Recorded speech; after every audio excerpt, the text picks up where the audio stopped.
Hold on, I gotta feel the beat.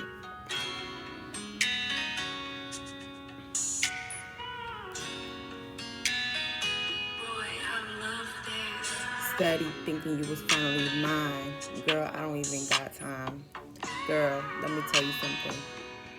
You really be frontin'. Girl, you be running through my mind over the time. But I really don't think you really that motherfucking fine. Let me tell you, I got feelings for you. I'm trying to make you my boo. Let it do what it do. I'm trying to come see you. I'm trying to make you my boo. I ran out of rhymes, but you know I'm still fine. Hey, just a little practicing, y'all. Just kidding. Um, Welcome to the fourth episode of the Bedroom Podcast, and I just want to say thank y'all for joining me for the fourth week straight. And I don't know what is the direction of this podcast yet, but we'll see. Today we're coming to you live from the telly. We doing big things. It's only up from here. You know, we might get some get to do some promotions. You never know what might happen. You never know. But today, I do have some topics in mind. I have two topics in mind for our session today. It won't be too long, but I definitely want to talk about some things. For example, I want to talk about online dating. I want to talk about ghosting. And do you think ghosting is toxic, or do you think it's necessary sometimes? In my opinion, I think ghosting is necessary sometimes. Why? Because you don't owe everyone an explanation, like, especially for not wanting to be bothered. Like, why should you have to inconvenience your life for somebody else? You understand what I'm trying to say? Like, for no reason. And a lot of narcissistic folks will be like, well, um don't just stop talking to me out of nowhere, or just certain things like that. But at the end of the day, that's because they know what they about to do. They know the fuck shit they about to do, and they trying to gaslight you to make you feel like if you do cut them off, then you're crazy. No, honey, your mental health is always important.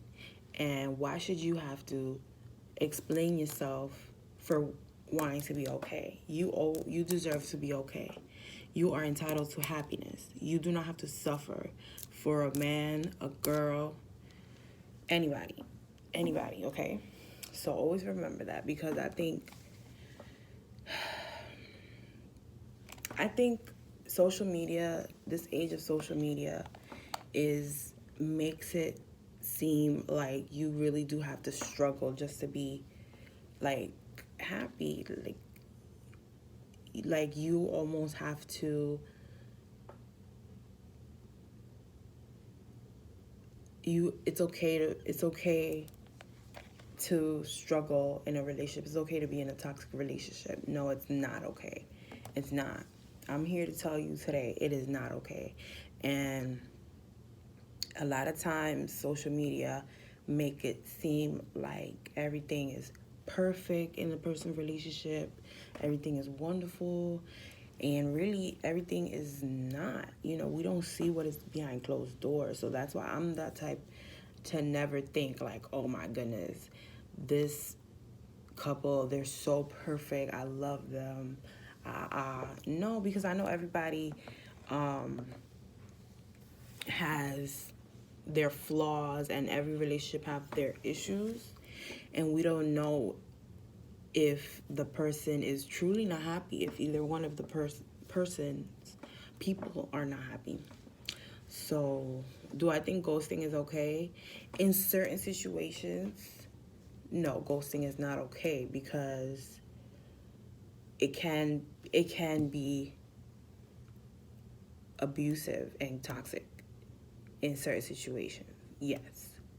But if you are taking care of your mental health is your priority. So you don't owe nobody an explanation as to why you deserve to be okay. Period. And I said what I said. And I think a lot of times we make it seem like ghosting is something that people do maliciously, and it's not always the case, because I could tell you from my experience that sometimes I've had to ghost people because I just feel that toxic energy. I feel that toxic energy, and it's like at this point in my life, I don't wait for like the second red flag. I don't wait for the third red flag. If I even, I could literally see a text from somebody. I could like not even meet that person in person. And y'all will get good at this. That's why it's called dating. Y'all will learn what is what and what is what. And like what is right and what is just not. It's just a red flag. Got my Pisces necklace on too, because you already know when they say about our energy and our intuition. I could see a text that's just you could decipher a lot from person text messages. You understand what I'm trying to say? And if you feel like that person is just already giving off, like you could tell a lot just from having text conversations with people, how they respond. Are they a good communicator? Do they leave you on red for hours and hours on end? You could tell. So you want to give yourself, not too much time if you don't want to drag it out to where you are stuck in a situation you don't want to be in, but you want to see what is what, and you want to ask certain questions, and you want to, don't be scared to ask certain questions when you're dating, because you deserve to know certain things, okay? So you'll start to see certain characteristics of a person that you might not like. And at that point, you might have to ghost them, because this is my opinion. I'm going to close it with this. I feel like if you give that person an explanation, first of all, if you're still in the talking stage, it's almost like you already are allowing them to get away with murder. You are already allowing them to get away with murder, because if y'all are in the talking stage and they say something inappropriate, or, okay, let's say for instance, they invite you out, but they don't, like, they want to go out on a date, but you can tell they're not really trying to pay or something like that, whatever the case may be.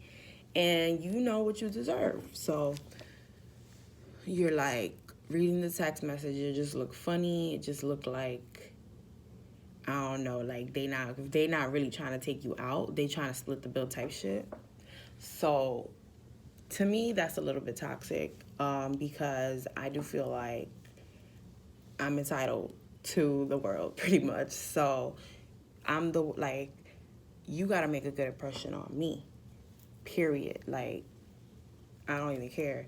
And the same way back, but those are my standards. Everyone has their own standards, and that's okay. If you feel like you want to split the bill with somebody, that's fine. But I'm just speaking from my, like, what I consider toxic. To me, that's toxic, because I'm an independent woman. I'm a working woman, and you gonna sit there and just devalue me by thinking that I'm just gonna like pay for myself. So if I see something like that, I will automatically just probably cut someone off. I'm not even gonna lie, because once I open up that door of being a friendly bitch or being too nice, then that's just opening a can of worms and opening doors for so many other things to go wrong. And it's almost like you're inviting them to cross that boundary with you, you know. And for me, that's a boundary. I'm just using an example. Again, this does not have to apply to you, but it would be a boundary for me, because I'm not expecting to pay for myself every time. Maybe every once in a while, but if I pay for myself, then you might expect me to pay for you too. And that's not how it's going down, sweetie, because I've really made my mark as a hardworking woman in my career, and just in general as a badass boss bitch. I wanted to be a boss bitch by the time I was 30, and guess what? I accomplished it. So for somebody to just come at me the wrong way, come at me with some sloppy shit, even like your demeanor, like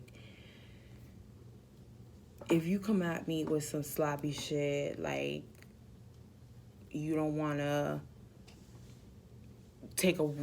walk somewhere, you don't want to do this, you don't want to come see me, I gotta come see you all the time, like those are all red flags. So I would probably ghost that person, because like I said, I'm not gonna invite them to keep crossing my boundaries.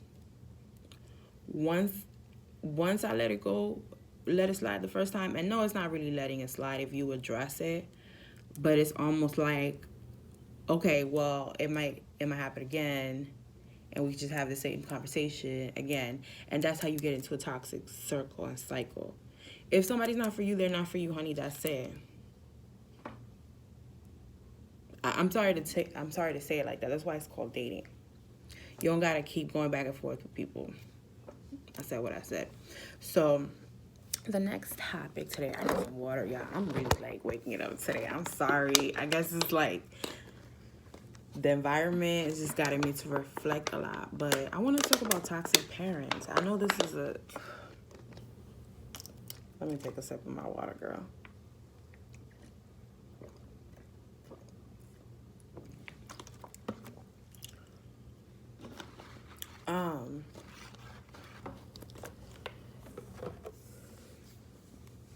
Toxic parents.